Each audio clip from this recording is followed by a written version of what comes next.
Good morning students, मैं अखिलेश श्रीवास्तव। आज आपको इंग्लिश लिटरेचर में एक नया लेसन मैं पढ़ाने जा रहा हूँ जिसका नाम है व्हेन द नाइटिंगेल सिंग, जब बुलबुल गाती। ये एक ऐसे देश की कहानी है, चाइना देश की कहानी है, जहाँ पे चीन का जो राजा है उसे अपने साम्राज्य से, पेड़ पौधों से, पशु पक्षियों से बहुत लगाव है। इन्हीं पक्षियों में एक पक्षी है बुलबुल, जिसका उसे गाना बेहद प्रिय। वो डेली उसका गाना सुनता था और प्रसन्न होता था। लेकिन एक बार वो बुलबुल उसके पास आई ही नहीं। वो बहुत दुखी हुआ। लोगों ने बताया कि बुलबुल, आप राजा हैं, आप बुलबुल को आदेश दीजिए कि वो आपके महल में रह करके ही आपको प्रतिदिन गाना सुनाए। राजा ने ऐसा ही आदेश दिया। बुलबुल ना चाहते हुए भी राजा के यहाँ रहने लगी। राजा ने उसको बहुत अधिक सुविधाएं भी दी, लेकिन वो खुश नहीं थी। क्यों? क्योंकि वो खुले में रहने वाली पक्षी है, उसे पिंजरे में कैद अच्छा नहीं लगता था। एक दिन मौका पाके वो उड़ गई। अब उड़ गई तो अब उसको गाना फिर नहीं सुनाई दे रहा था राजा को। वो फिर दुखी रहने लगा, बीमार हो गया।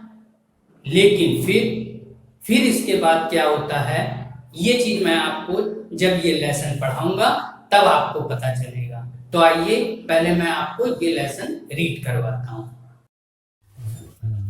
स्टूडेंट्स, लेसन का नेम है व्हेन द नाइटिंगेल सिंग, जब बुलबुल गाती है। स्टोरी है कि वंस अपॉन ए टाइम, एक समय की बात है, there was an emperor in China, चीन देश में एक राजा था। ही वॉज गुड रूलर, वो एक अच्छा शासक था। His kingdom was a rich and beautiful, उसका राज्य धनी था और सुंदर था। ही lived in A grand palace, वह एक शानदार महल में रहता था। There was a huge garden in front of his palace.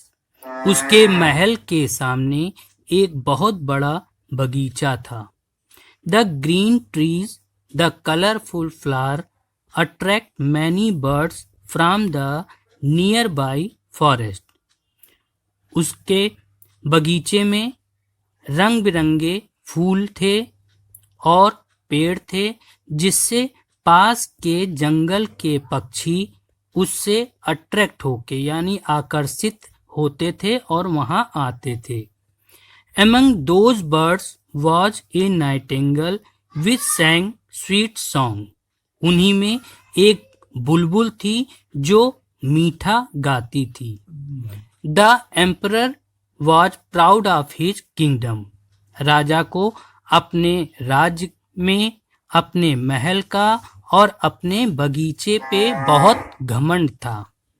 Traveller from all over the world came to see his kingdom, पूरी दुनिया के यात्री उसके महल को या उसके राज्य को देखने के लिए आते थे।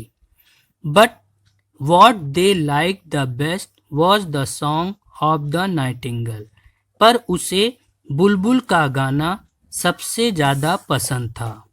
The emperor was very fond of the nightingale song. राजा को बुलबुल का गाना बहुत पसंद आता था। Whenever the nightingale went back to the forest and her song stopped. Whenever, जब बुलबुल वापस जंगल में चली जाती थी, and her song stopped, उसका गाना रुक जाता था। The emperor would feel sad. उस समय राजा अपने आप को दुखी महसूस करता था।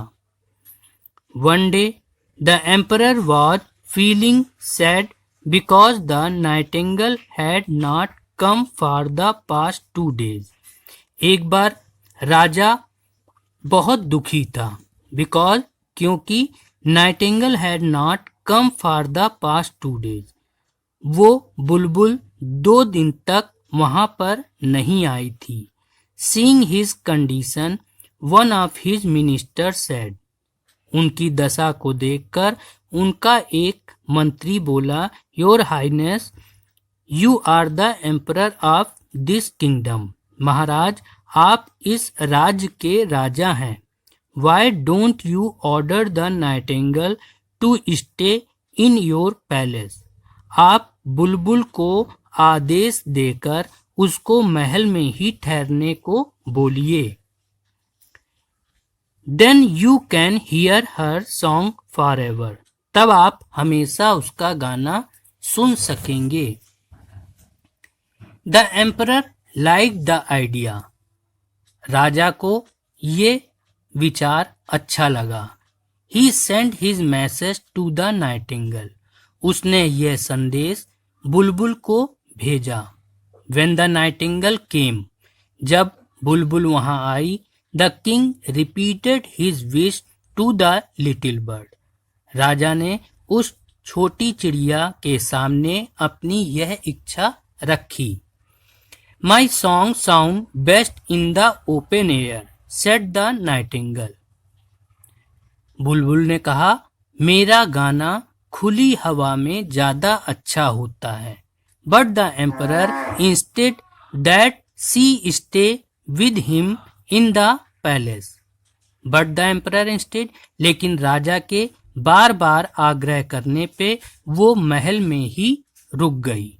He even offered her a golden cage and 12 attendants. राजा ने उसको एक सोने का पिंजड़ा दिया और 12 नौकर भी दिए। स्टूडेंट, आज की स्टोरी मैं आपको यहीं तक पढ़ा रहा हूँ। इसके बाद की स्टोरी मैं आपको नेक्स्ट वीडियो में दूंगा। इसलिए आज के लिए इतना ही। Thank you.